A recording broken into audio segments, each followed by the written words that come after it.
हमारा जो next topic है वो क्या है, हम क्या करेंगे, इंटीग्रल रेट लो मेथड देखेंगे। इंटीग्रल रेट लो मेथड क्या होता है और ये हिंट और एक ट्रायल मेथड होता है जिससे हम सॉल्व करते हैं। अब सबसे पहले क्या लिया हमने, कोई ए से प्रोडक्ट बना वो लिया।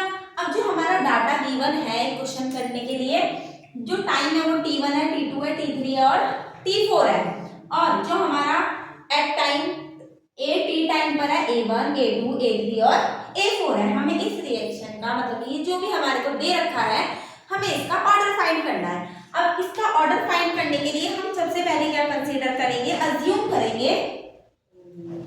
अब हम अज्यूम क्या करेंगे कि ये जो हमारी इक्वेशन है, ये जो हमें डाटा दिया हुआ है, assume this data is zero order reaction. अब अगर ये डाटा हमारा जीरो ऑर्डर रिएक्शन के लिए है तो हमारा क्या हो जाएगा, AT equal to A not minus के KT हो जाएगा। अब इससे हम क्या निकाल सकते हैं, K निकाल सकते हैं। अब जो हमारा K आएगा वो क्या आ जाएगा, AT माइनस ये भर जाएगा, ये ए नॉट माइनस के AT और अपॉन में क्या आ जाएगा, हमारे T आ जाएगा। अब ये T आएगा, ये T से कहां तक, जहां पे भी जीरो तक होगा वहां तक आ जाएगा। अब इसके बाद हम इफ अगर हमने क्या माना, जो हमारा K1 है फॉर A1 एंड A2 से है, हमने A1 और A2 से लिया, तो इससे क्या हो जाएगा, हमारा जो K1 आएगा वो क्या आएगा, K1 equal to A1 minus के A2 और अपॉन में क्या आ जाएगा, T2 माइनस के T1 आ जाएगा। ठीक है। अब इसके बाद सेम अगर हम A2 और A3 ले ले, K2 निकालना हो तो K1 निकल गया, A2 और A1 ले ले A2 से, और अगर हमें K3 निकालना हो, K2 निकालना हो तो क्या हो जाएगा हमारा, K2 निकालने के लिए क्या करेंगे हम, A2 माइनस के A3 और अपॉन में क्या करेंगे, T3 माइनस के T1 करेंगे। अब इसके बाद इफ हमारा जो K1 और K2 है इक्वल है, लेस देन लगभग इक्वल है, तो then we can be say that हम क्या करेंगे, जो हमारा डाटा है फिट इन हम जीरो ऑर्डर रिएक्शन में, जैसे हमने ये करी जीरो ऑर्डर में फिट करेंगे इंटीग्रल रेट लो मेथड से, और हेंस जीरो ऑर्डर रिएक्शन वो प्रूफ हो गई तो सही है। अब अगर हमारा जो K1 और K2 है एक दूसरे के इक्वल नहीं हुआ तो हम क्या करेंगे, जो हमारा ये डाटा है, ये वाला जो डाटा है हमारा, इसको हम क्या करेंगे, फर्स्ट ऑर्डर रिएक्शन में रखेंगे। अब जो हमारी फर्स्ट ऑर्डर होती है K इक्वल टू 2.303 अपॉन में T log A not upon में AT होता है। अब यहाँ पे A1 और A2 की फॉर्म में लिख लिया, T1 से 0 टाइम तक चला गया। सेम ऐसे जो हमारा K2 है वो 2.3023 और T2 माइनस के 1 log A1 बाय A3 हो गया। अब ये जो हमारा मेथड है, मतलब इससे हमने K1 और K2 निकाले। अब जो हमारे K1 और K2 है लेस देन इक्वल टू, लगभग थोड़े बहुत इक्वल हैं, तो वी कैन से ये जो हमारी रिएक्शन है फर्स्ट ऑर्डर रिएक्शन, इसमें जो हमारी K की वैल्यू आएगी वो क्या आएगी, K equal to K1 plus K2 upon में 2 आएगी। ये हमारा क्या होता है, इंटीग्रल रेट लो मेथड से जब K1 और K2 एक दूसरे के लगभग इक्वल होते हैं तो उससे हमारा K को फाइंड करने की वैल्यू होती है K equal to K1 plus K2 upon में 2 होता है। इसके बाद हम कुछ क्वेश्चन करेंगे। लास्ट लेक्चर में हमने सेकंड ऑर्डर रिएक्शन का प्रूफ पढ़ा था, हमने प्रूफ करा नहीं था क्योंकि इस रिएक्शन का प्रूफ आता नहीं है। अगर आपको प्रूफ चाहिए होगा तो कमेंट कर देना।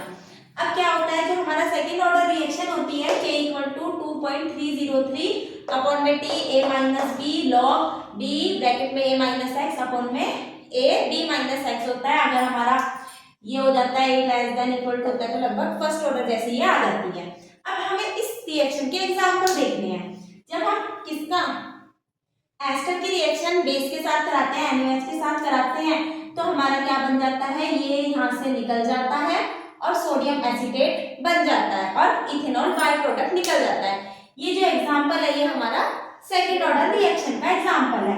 डीकंपोजिशन ऑफ NO2 की जो डीकंपोजिशन होती है वो भी किसका एग्जांपल है, हमारा सेकंड ऑर्डर रिएक्शन का एग्जांपल है। 2NO2 की डीकंपोजिशन से NO और O2 बनता है। डीकंपोजिशन ऑफ ओजोन, जब ओजोन गैस का डीकंपोजिशन होता है 3 मॉलिक्यूल ऑफ ऑक्सीजन के 3 मॉलिक्यूल बनते हैं, वो भी क्या है हमारी सेकेंड ऑर्डर रिएक्शन का एग्जांपल है। नेक्स्ट क्या है, जो NO होता है, अगर NO का डिकम्पोजिशन करते हैं तो N2O और NO2 गैस बनती है, ये भी हमारा सेकेंड ऑर्डर रिएक्शन का क्या है एग्जांपल है। अब इसके बाद हम अपना नेक्स्ट करेंगे, क्या है थर्ड ऑर्डर रिएक्शन है। जो थर्ड ऑर्डर रिएक्शन होती है वो 3 कंसंट्रेशन पे क्या करेगी, डिपेंड करेगी। The reaction said to be third order, अगर रिएक्शन हमारी क्या है थर्ड ऑर्डर है, तो if the rate is determined by variation of 3 concentration, तो जो रेट होगा वो किसकी वेरिएशन पे होगा, हमारा 3 कंसंट्रेशन की वेरिएशन पे होगा।